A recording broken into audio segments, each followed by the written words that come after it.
This is Thorpe Park. It's a site situated just outside the Leeds city centre. The whole of Thorpe Park is 150 acres. The site is going to be used for leisure retail. There's a residential area, there's office space, brand new road, quite a lot going on. So we're in the retail phase at the minute. Obviously you can see that we're putting up the structures as we speak. Basically we've got a live gas main, a 450 diameter high pressure gas main that runs right through the centre of our site. It's stopping us from finishing some of the retail buildings, so we've had to build a section of a building and we have to finish off the remainder of the building when the gas main's removed. We've got Northern Gas Networks on board. They're managing and running that side of things. We're in a position where we have to reroute a pipeline which currently dissects the Thorpe Park development footprint, and it's approximately about 1.1 kilometre diversion. The pipeline will be constructed in steel pipe for 50mm nominal bore, and it will be tied into existing gas pipeline on the north and south of the project.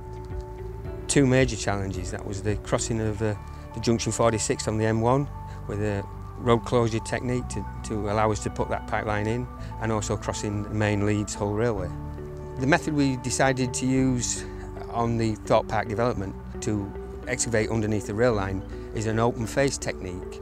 This is because the ground conditions in this area are full of old mine workings and voids. This would make it inappropriate to use a tunnel boring machine. The excavation takes place with miners at the actual face within the shielded can, which is called a hand shield, and they excavate the rock or spoil.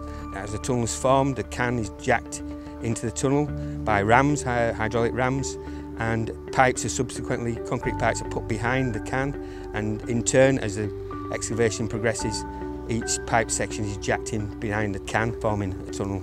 Every aspect of the pipeline construction is a very skilled operation. Each section, from the actual preparation of the land to the welding of the pipe. I'm a welder, and I have been for 45 years in the pipeline industry.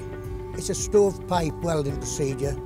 It means you start at the top and you weld to the bottom. A gap between 2.5 and 3 mil between the two pipes. You've got a clamp on the pipe, and then you put the first run in, what we call a bead run, and then you get the second or third runs of the hot pass hot filler, then you fill it up, and the end thing is a cap.